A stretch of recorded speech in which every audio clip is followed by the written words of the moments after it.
We have climbed out of a hole with a Proposition 30 tax. That's good, but this is not the time to break out the champagne. California Governor Jerry Brown being cautious today as he unveils the May revision to his state budget.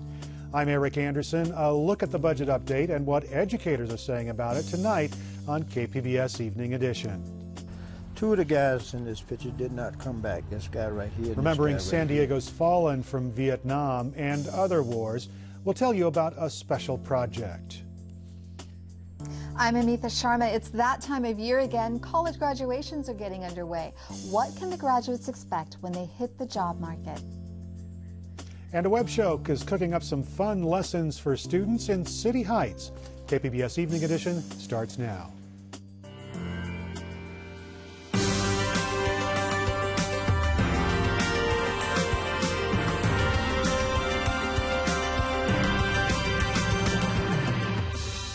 KPBS Evening Edition is made possible by Joan and Irwin Jacobs and by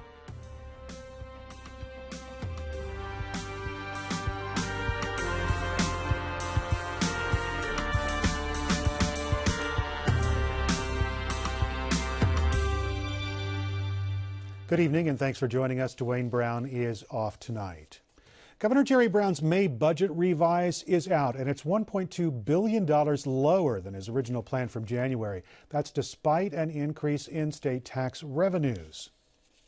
The people who put this budget together in January didn't anticipate the sequester, and it didn't anticipate the payroll tax restoration. Both of those have hit our economy, and the austerity pressure coming out of Washington and also coming out of the global economy, particularly in Europe, has lowered our economic projections.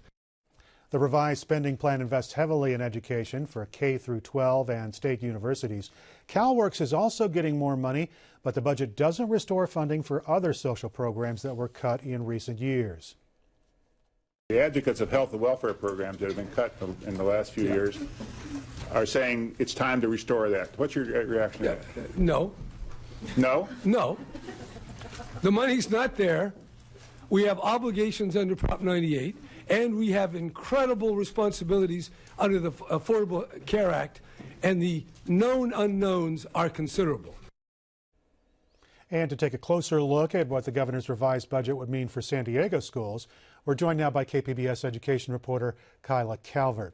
The governor is funneling the unexpected tax revenue over to the schools. Why is that happening, Kyla? Well, Brown's office is projecting that these increased revenues are a one-time deal, so the governor wants to use them for short-term costs. He's already committed to repaying more than $9 billion in deferred funding to school districts, and by using $1.9 billion of the unexpected tax revenue toward those debts, the state will end up paying them off earlier. So school districts like San Diego Unified take out short-term bonds every year to hold them over until the delayed state payments arrive, which means they're paying interest on that money all year. So the sooner the debts are repaid, the sooner districts can stop that short-term borrowing. The state also hadn't earmarked any money to phase in the new Common Core curriculum standards. That's happening just in the next 2 years. And San Diego Board of Education President John Lee Evans expects the $1 billion infusion for that to make a big difference.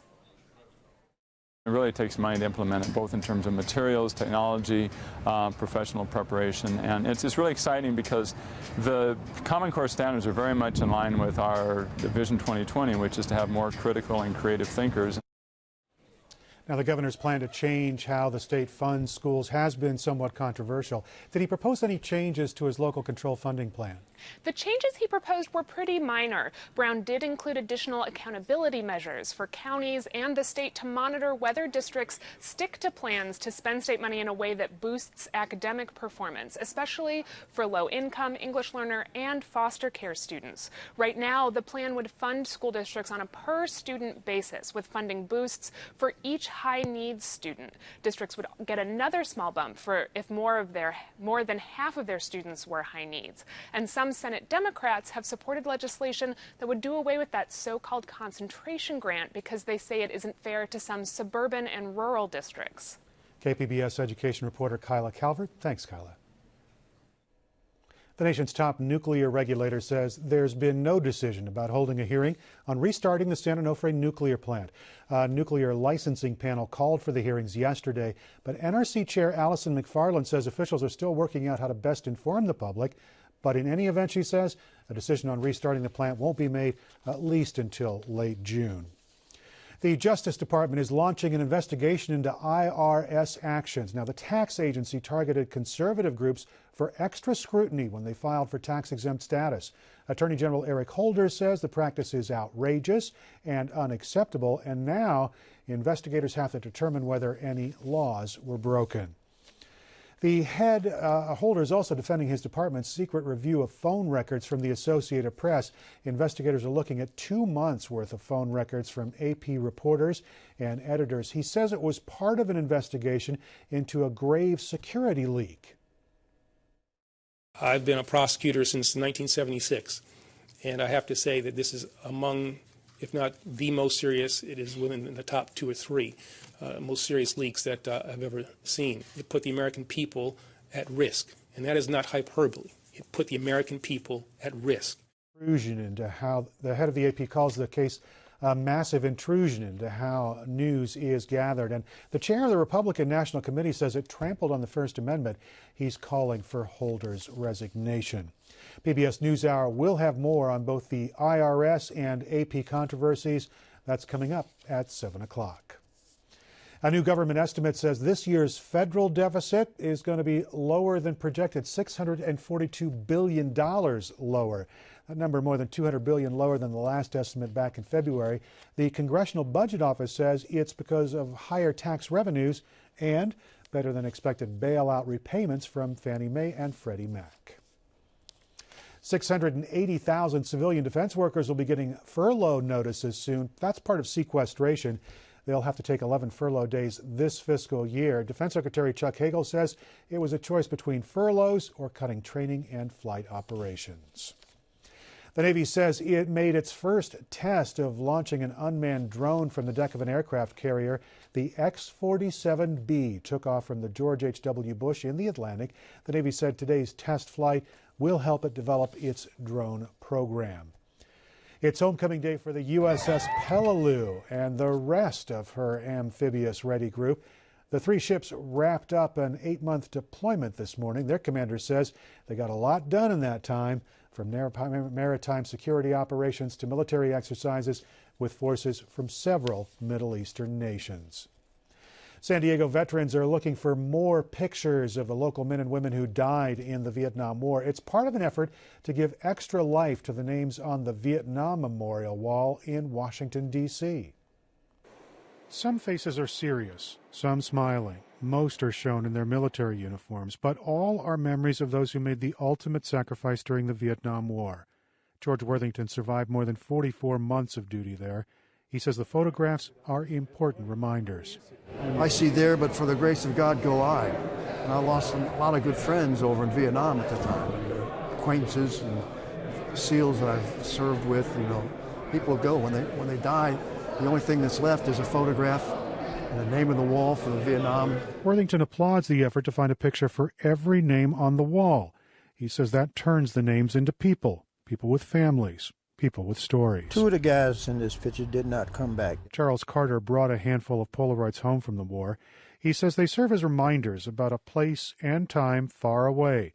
Vietnam still haunts many vets, but for Carter, the pictures are therapy, a reminder of friendships forged under fire. We was had a kind of friendship that you don't have on I would say on planet Earth, even with your family. And then when you come back, you know, it's a whole different story. What organizers are hoping for is a picture for each name of someone who died in Vietnam, someone from San Diego. They still need more than 100 photos. Former Marine and combat veteran Nathan Fletcher says the efforts shouldn't be limited to Vietnam. He brought photos of his cousins, boys he grew up with here in San Diego, Ben and Jeremy Weiss. Both were killed in Afghanistan. And there's not a day that I don't miss them.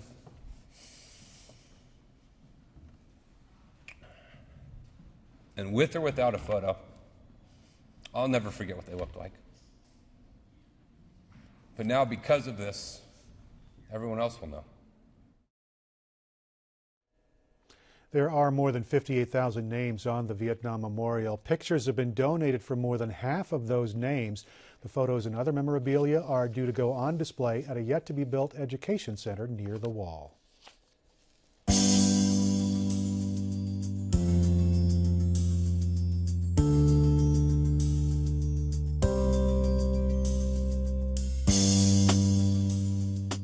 Oscar-winning actress Angelina Jolie says she had a double mastectomy to avoid getting breast cancer. Jolie says she learned that she has a gene that gives her an 87% chance of getting the disease, which killed her mother. Former Chargers running back Chuck Muncie has died of a heart attack. He was a two-time Pro Bowler who played here in San Diego from 1980 to 1984. Drug problems forced him into early retirement, and a drug charge actually sent him to prison. He later said that saved his life. After prison, he created the Chuck Muncie Youth Foundation, offering mentoring and other services. California law sets the legal blood alcohol limit at 0.08, but a federal agency wants to lower the bar down to 0.05. Studies say that's about 1 drink for a 120-pound woman and about 2 for a 160-pound man. The National Transportation Safety Board says lowering the limit will mean fewer deaths. More than 100 countries have already adopted the 0.05 limit. Whether hardcore or an occasional rider, you might have thoughts about how bicycle-friendly San Diego actually is. So does the county grand jury. KPBS reporter Taryn Mento says they found bike lanes here to need a little work. Cycling on some of the city's busy streets can be especially dangerous, like on Montezuma Road, where 49 cyclists have been struck since 2000. Jury foreman Paul Christian says the city has some work to do. Just sweeping the bicycle lanes is a great improvement because of the debris that they sometimes have to avoid by going out into the traffic lanes, which can cause an accident.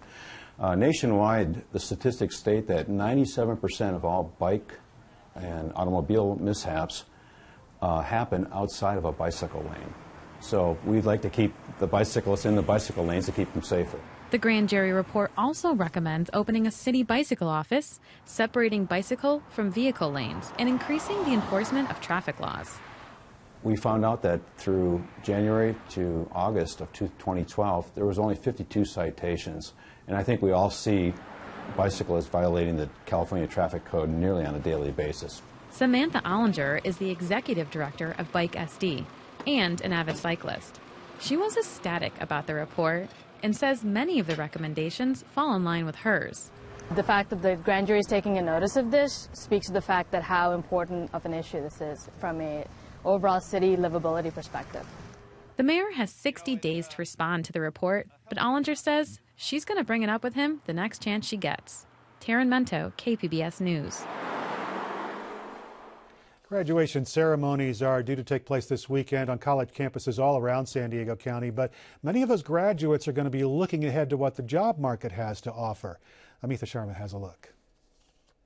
Well, after years of all-nighters and unpaid internships, nearly 2 million college grads will hit the job market in upcoming months. The search for that dream job has been bleak for young men and women in recent years because of the lackluster economy. Many have returned to live with parents as they struggled to launch. But prospects are brightening, according to experts. James Tarbox, who heads San Diego State University's Career Services, joins me along with Molly Smith, Director of Occupational and Non-Credit Programs at Palomar College. James, the unemployment rate for college graduates in April was 3.9% and 7.5% for the overall population. What does it look like going forward? Are those numbers supposed to last? Is the job market brightening overall for young college grads? That's a great question. What we're finding is that it will stay steady or improve slightly from all the employers that were asking about their recruiting plans for 2013, 2014. And Molly, what about community college graduates? What types of programs are helping them, and what are the prospects like for them in their job search? Well, I conducted a survey with my colleagues around the county at the other community colleges yesterday, and there is significant movement in the job market. Programs are getting calls at the colleges asking, for graduates. Some graduates are getting hired out of their program before they even finish. So things are starting to turn around. James, typically the fields that in the past have had a lot of hiring have been computer science, education, healthcare. What types of disciplines are you seeing there be a lot of job opportunities in? Right. Well, in addition to the list you mentioned, traditionally it's accountancy and engineering and all the areas of engineering. So we see those steady. We have seen a dramatic uptick in terms of education, especially outside of the state of California when they come in to recruit our students. And I would say generally most majors in the industries such as retail, those would be places where students are going to be finding jobs. What about recruitment? Has there been a lot of local recruitment from our local Fortune 500 companies like Sempra? Absolutely. Sempra is, I was just going to mention them as an example. They recruit not only our engineering students, but also finance, a number of business areas, accountancy. They're on campus very regularly, and what happens is they try to do their recruiting in the fall, but we find them often there in the spring as well. And Molly, what about you? What kind of local recruitment are you seeing? Well, I spoke in particular to my colleague at Grossmont College yesterday, and she shared with me a manpower study which showed significant increase in recruitment, about 60% in the fall and then in the spring as well. And Grossmont College has had increased their job offerings by offers by about 400 just since January 13. So I hope that's an indicator of what's going on with the other community colleges as well. And what about salaries? That's a big issue, especially in the current economy. What are you seeing in terms of what's being offered to these college grads, and is it sufficient enough for these young people to live on their own without help from mom and dad? That's an excellent question. I think it would depend on the major. Engineers and accountancy, for example, they'll range between 50 and 70,000, and then you get people who go into education. They may be between like the mid-20s to the mid-40s, and then you may have people who go into something that may not be as lucrative, like in the nonprofits, and they may be in the mid-20s to the mid-30s. So to live in San Diego, we were just talking about this earlier, it does take at least $30,000 for one person. So you need to negotiate that piece in terms of understanding what you can and can't afford. Do you need to live with 2 or 3 roommates for your first couple of years out? Do you stay with your parents? That's a decision you need to make based on, obviously, the salary that you negotiate. And Molly, if you have an associate degree or a technical degree, what kind of a living can you expect to earn? Well, you can make very good, high-paying salaries in the community with a certificate from the community college. Nursing, fire, police, we're doing the administrative justice is doing a lot of hiring right now. A lot of the construction trades, electrician, sheet metal, they start out at $70,000 after completing a certificate. So, as James said, it is specific to what you're training for, but they're very high-paying jobs, in-demand jobs, high-tech jobs coming out of the community colleges with the certificate. James, very quickly, there are a lot of job opportunities in the big cities like New York City, San Francisco, Chicago, and Los Angeles. How open are students to moving in 10 seconds? In 10 seconds, not very, but they're becoming more so, especially as the economy tightened. We saw a lot of people leave. James, Molly, thank you so much for speaking to us today. Thank you. Thank you.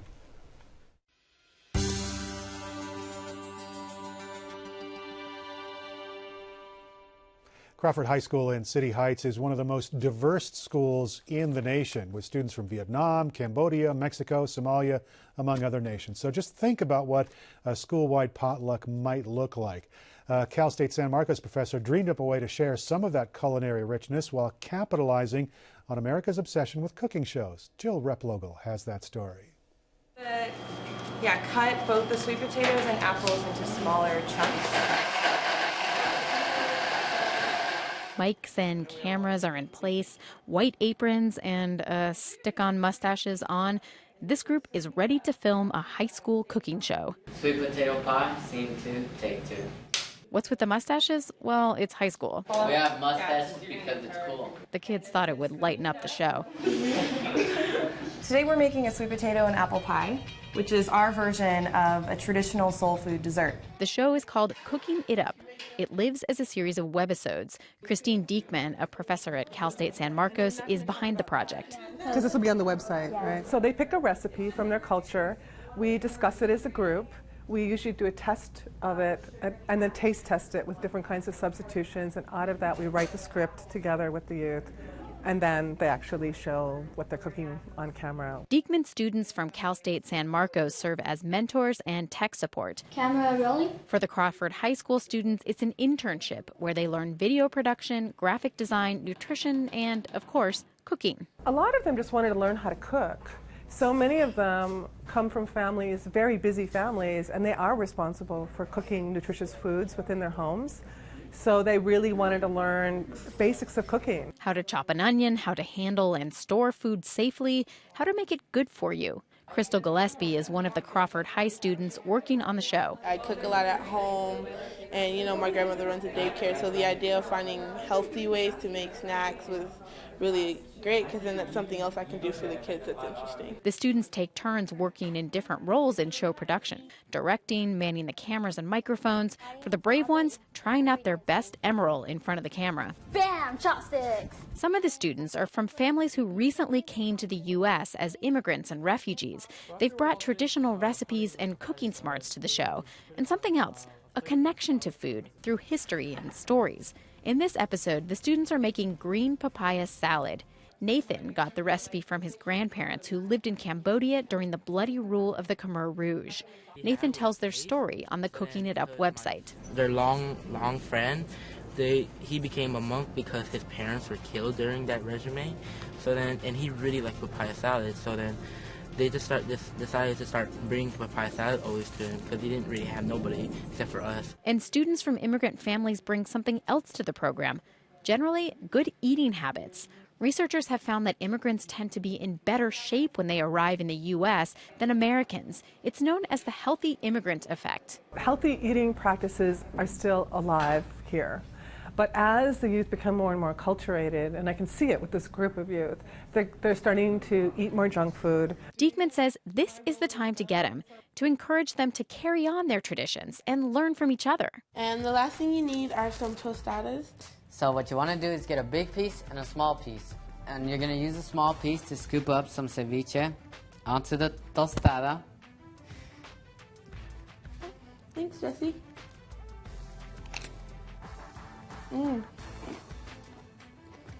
This is great, you guys. You want to try some? Yeah! The skills these high schoolers are learning, like motion graphics and video editing, just may lead to careers. Or take 9th grader Jesse Aviles, the ceviche master. He actually thinks he might want to become a chef, so he appreciates the technical skills he's picked up. Like, the putting your fingers back so you won't chop off your finger and, accidentally miss a finger for probably forever. So you guys want to come get some pie? In this fast food world, just getting young people interested in cooking seems like a score. You get to cook, and then you get to eat what you cook. I mean, who doesn't love that? Jill Replogle, KPBS News.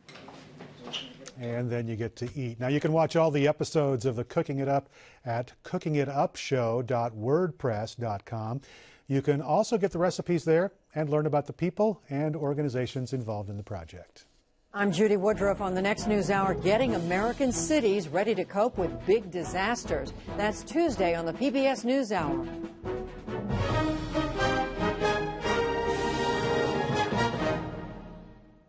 Last week, researchers reported a milestone in the amount of carbon dioxide in our atmosphere, 400 parts per million.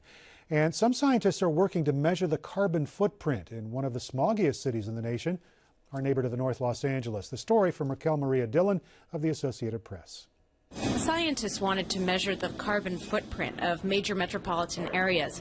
But where to start? How about a city that's notorious for its poor air quality? Los Angeles. Sunlight's coming into this dome. It hits a mirror here and then passes down through 5 stories of the building to what's called a spectrometer in the basement. Professor Paul Wemberg is capturing sunshine in a tube to measure the molecules that make up greenhouse gases.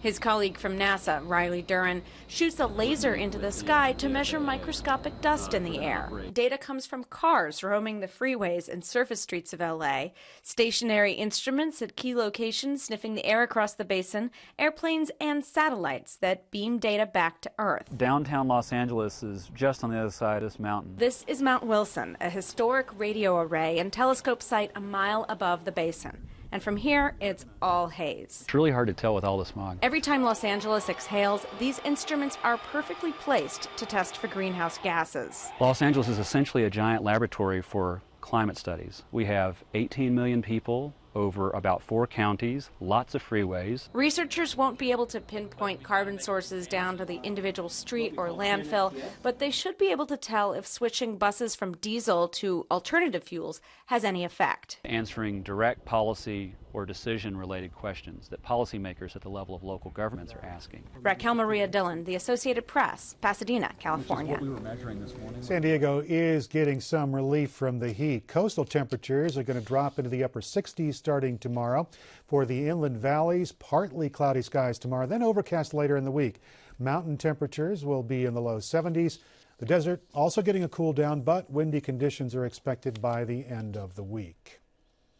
Each year, KPBS and the San Diego Public Library team up for One Book, One San Diego. It's a search for one book to engage the whole community. More than 500 entries were submitted this year, and there is a winner, Caleb's Crossing by Geraldine Brooks. It's inspired by the true story of the first American Indian to graduate from Harvard. You can learn more about the winning title at kpbs.org/onebook. And you can find tonight's stories and download the KPBS app, all on our website, kpbs.org/evening edition. Thanks very much for joining us, and have a great evening.